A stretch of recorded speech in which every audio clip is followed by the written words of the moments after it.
Good morning, afternoon, and evening, everyone. Welcome to the FPL Wire Extra Time powered by DreamSetGo and Fantasy Football Scout, a new format we are experimenting with. I'm your host, Zofa. Ranil, why don't you tell us more about it?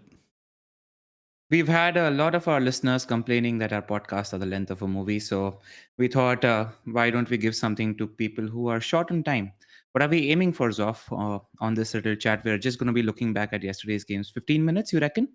Let's try for under 10 if we can, but I think we'll end up closer to 11 to 12. All right. Just letting our listeners know. Also, we are just not looking at Gameweek Previews. Whatever we find interesting, if there's one or two talking points, if there's a free hit draft, if there's chip strategy discussion, which is under around 15 minutes, that's where we'll come here. And our usual long format pods will always be on. Right, let's get started.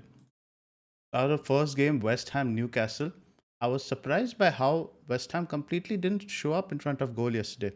Even Bowen took some speculative chances. None of the numbers stands out. I think both teams were under 1 xg. What stood out for you here?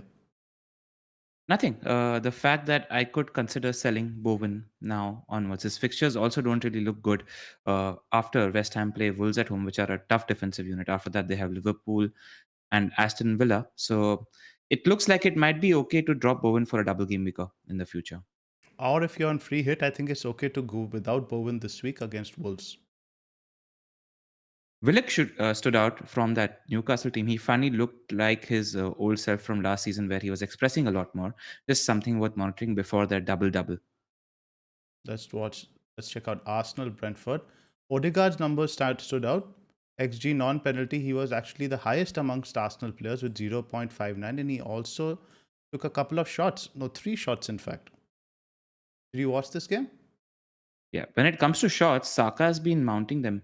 I think in the last few weeks, after Kane and Salah, Saka is number three for shots. So he's really mounting those shots. He's becoming quite a lethal finisher as well.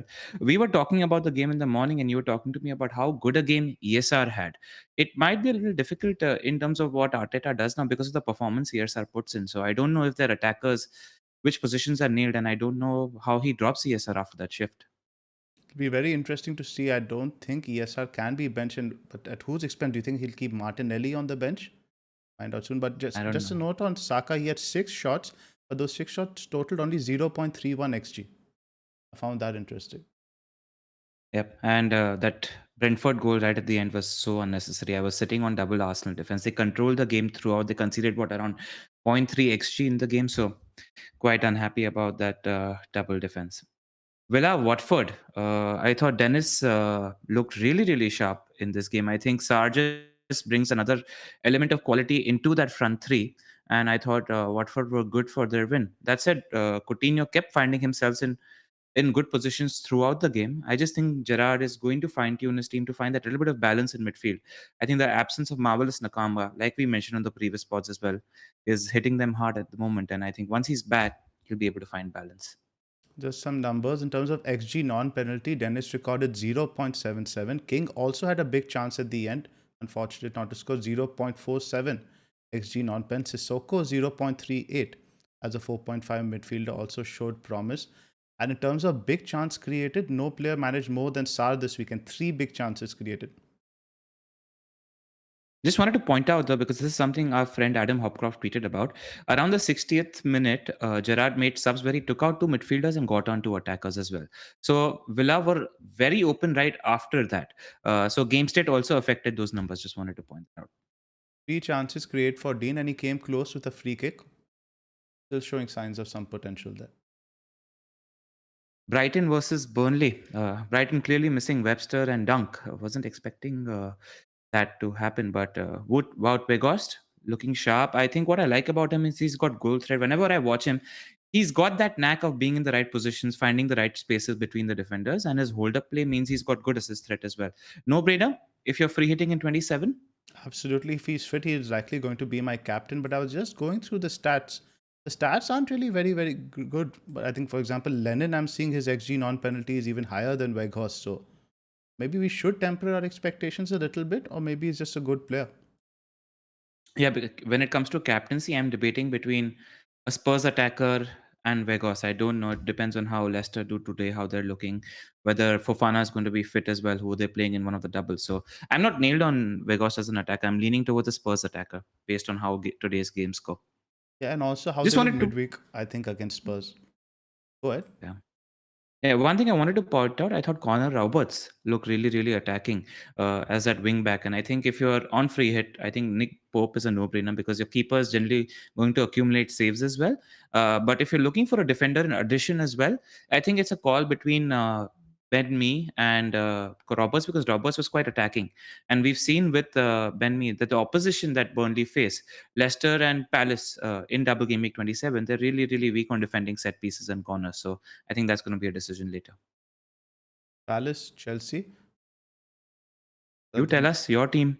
Yes, Lukaku had only 9 touches all game. Very uninvolved again, but Ziyech keeps popping up now again and again, and I think this is by far his best spell in a Chelsea jersey. He's looking dangerous, and I think he's as close as nailed on as you can get. If Chelsea do have a double in the short term, maybe you're thinking that the game could drop in 28. He's worth a look. Defensively, we were quite solid. The one thing that bothers me about Hakim Ziyech is Thomas Tuchel's comments. And whenever in the past few weeks he's spoken about Ziyech, he's mentioned that Ziyech is suited to play when you're playing for midfield in a right wing.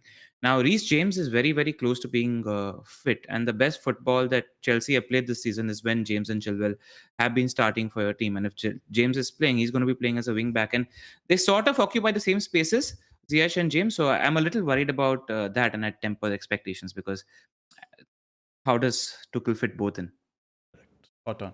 Yeah. Yeah. Not much from Palace. We saw Edward bench, but I think he'll start the next game. They set up quite defensively. Didn't really have much chances. Didn't really threaten our keeper much. Correct. Liverpool versus Norwich. I mean, why don't you just first of all read out Mo Salah's stats for our viewers and listeners? 1.50 expected goal involvement, 6 chances created, 8 shots, out of which 5 shots were in the box, 2 shots on target, and a big chance created. Incredible numbers, and I think he should have got way more than 10 points. He was on one. I mean, I'm gutted that he got only one return. I thought people that didn't triple captain him got away. At least 2 returns would have been par when it came to this game. But interesting developments on the injury front when it comes to this game. Klopp was pretty optimistic about Diogo Jota. Uh, Injury not being as long term as he thought earlier. He could come back very soon. If I'm wildcarding in 28, we were having this conversation. Jota comes right back in despite the rotation risk. I think so. You get Jota right back in because the title race is back on. The results yesterday are big. I think Liverpool will go very strong from here on. They won't really afford much rotation. For example, that 29 double, I think the guys who backed Robbo, I think you still made the right call over Van Dijk because I think Robbo is a much better pick long term.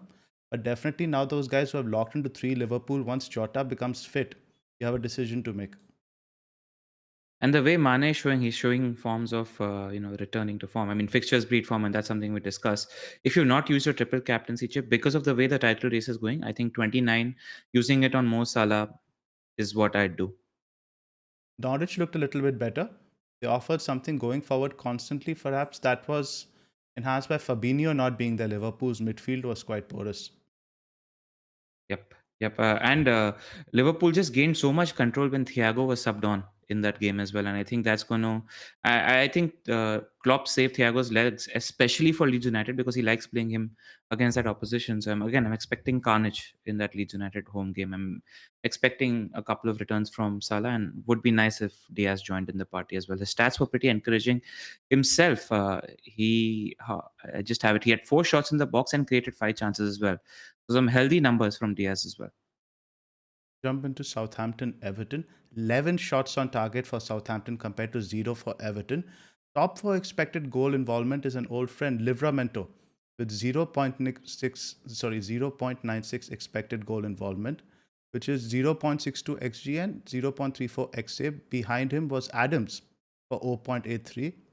Ward Prowse created 3 big chances, 0.7, and our friend Broja only 0.25 despite 4 shots in the box.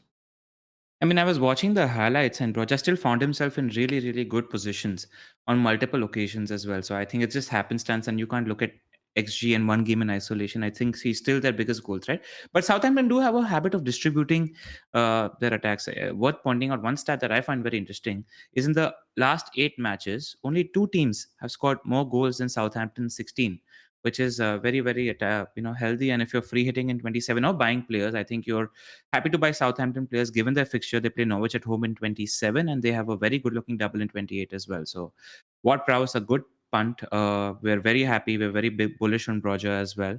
And I think even Walker Peters is a really, really good pick in defense. Again, he's been very attacking amongst the fullbacks and 4 shots this game week as well. Right. City Yeah. Spurs, how was this as a Kane owner? Just before we get into that, the fact that Everton conceded a 2.6 xg to Southampton has me really, really bullish about the triple city that I'm going to deploy on my free hit in 27. I think that's a no-brainer. You just go there. Yeah. Right. Harry Kane. Felt really good. He was due. I mean, his underlying numbers had been screaming that he was goals imminent, and he put in a performance. It was just great to watch him. I think he's a great player. It's always nice to watch Harry Kane in full flow, and I thought Son was really, really good as an asset as well. The game plan played to perfection. Eric Dyer gave them a lot of stability in defense as well. Baker texted us saying, "Look at him. I mean, he's the guy shouting, organizing that line of defense," and I think double Spurs attack against Leeds United, even though it's an away game, I have no qualms going there. I think Son and Kane are both very big captaincy shouts for 27. Yeah, and then I think Romero might be a decent punt as well because Leeds are susceptible on set pieces as well, and Romero's just involved. I always see him involved. He's got a good pass on him as well, and the fact that Leeds are so open at the back, I don't know if he can. One of those assists. Also, I wouldn't be surprised if he gets them. Let's quickly touch upon captaincy before we end this video. Where are you looking at the moment? You're Weghorst, or you're thinking about the Spurs players? Weghorst, Son. I like that fixture more for Son than for Kane. I think we should touch upon City players also. I think for those of us going on free hit, and we'll have a longer discussion about this. Maybe do a separate episode of Extra Time, depending on the response to this, or integrated into the main pod about how to approach City. Because I think there's scope for going with 3 City attackers. They're going to be angry versus Everton. And going with a Sterling captain, I think feels like to me has a higher ceiling than someone like Son. It's an interesting shot because, like you mentioned, they tend to respond really, really well. If you're talking about 3 City attackers, how I see Cancelo, he's an attacker. He had 5 shots in this game as well. If you remember the game before that, also, he was very, very involved when it comes to the shots he takes. It was uncomfortable viewing as a non-owner, and I don't know if I want to leave him out because he's an attacker where you're getting basically 4 extra points for clean sheet and 1 extra point. Or how many? 2 extra points per goal or 1 extra point per goal? Depending on the position you're comparing forward mids. Anyway, let's move on. Yep. Should we wrap Cool. up? 13 Wrap minutes, up. not bad. Not bad, guys. And what we actually are really interested in listening to is whether you want to see more of this short form content where we're looking to do the 10 to 15 minute contents little more often. Both of us can record in the mornings as well and give you more information. If there's any particular kind of free hit extra time short form content that you want to listen to, let us know on Twitter or in the comments below. And that's it. We'll see you next time. See you soon.